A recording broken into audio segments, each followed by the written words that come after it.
another franchise that does not, that does not do the whole dating game thing. Like, they are, serial monogamous in Pittsburgh when it comes to head coaches.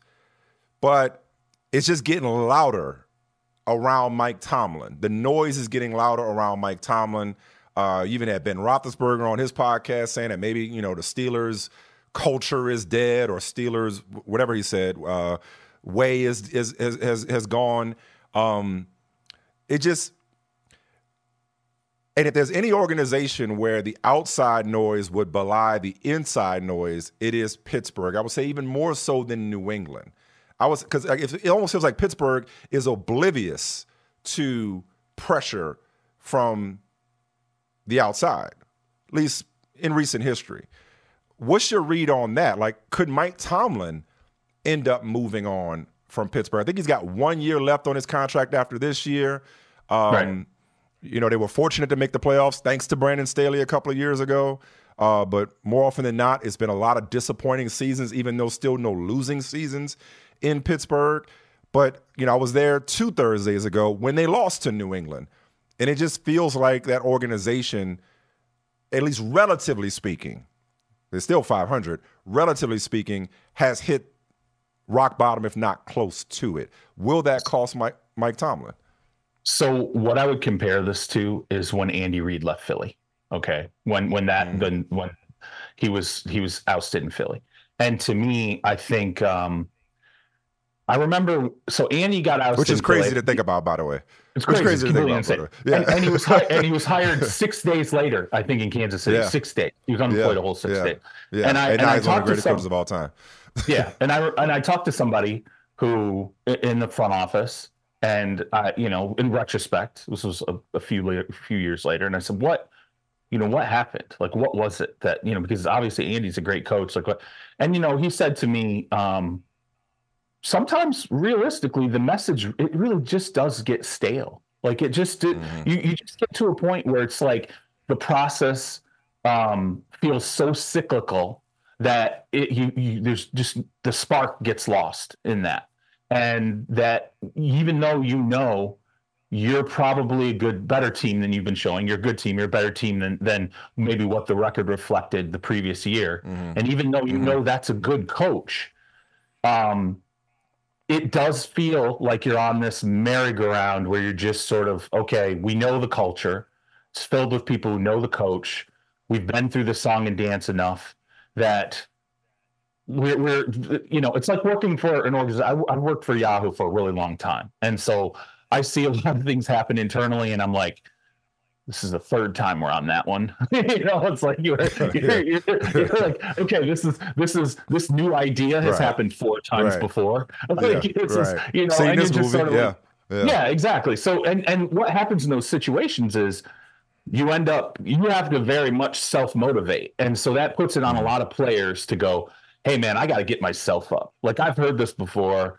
This, the external stuff's not working anymore. I need to be the person who gets myself lit, or I need to lean on my teammates to help get myself going. Like, this is, and that is difficult for an organization when you can't necessarily lead or count on things leading from the top. It can be really difficult, and not because it's not a good leader. It's just because it's a lot of ideas that you already know it. So I think in Pittsburgh, it's possible that that's something that has happened under Mike Tomlin. Although I will say this, I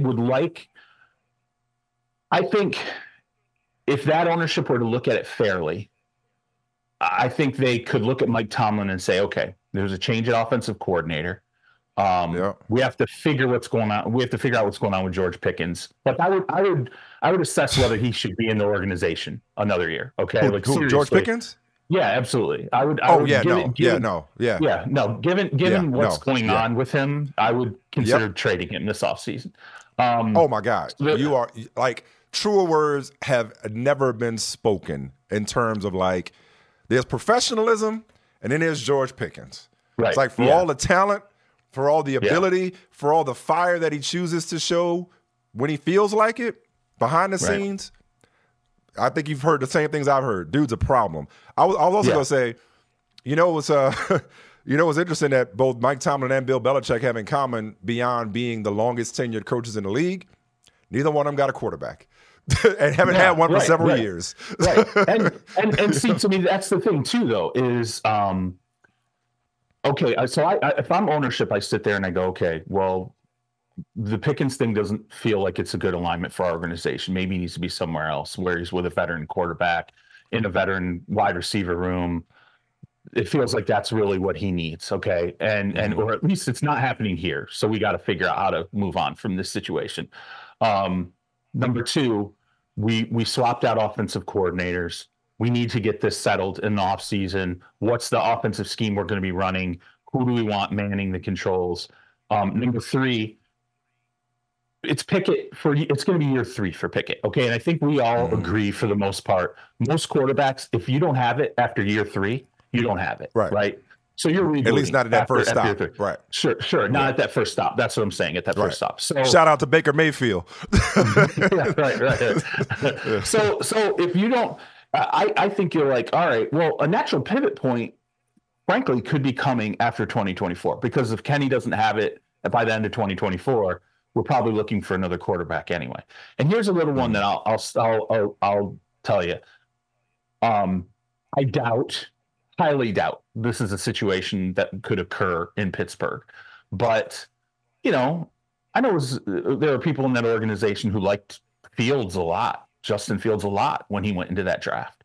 And so I wonder, although, again, I don't think this is happening, and I don't think, unless there's a scheme change, which, again, it doesn't really fit well for Pickett either.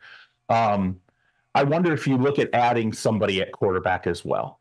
You know, just to look, Trubisky, I'm sorry, he's not to me, he might be like a 1-game stopgap. He's not oh man, our start went down and we got the rest of the season.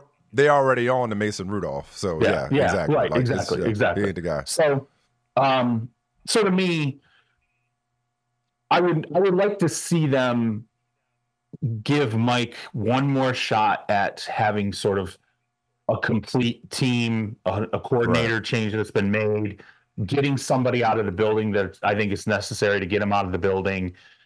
I would like to see them give it one more season to clean up. And I know people are going to say, well, lame duck.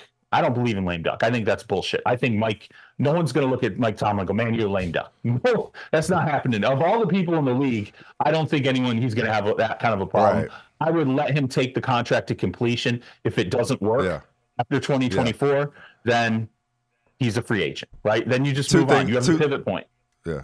2 things to that. One, and I had an executive say this to me the other day, and it's so obvious, but nobody had ever said it to me this way, so it kind of stuck.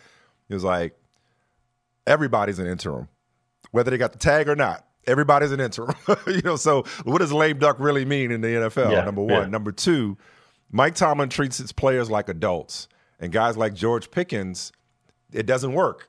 Like, that works if you have a certain level of maturity among your players. If you have a guy like a George Pickens that's going to take advantage of that environment, you got a problem. Hey, thanks so much for kicking it with your main man, Michael Smith. Be sure to subscribe to this YouTube channel, but also subscribe to the podcast wherever you get your podcasts. Rate it, review it, tell your friends about it. Oh, and be sure to follow me on social media.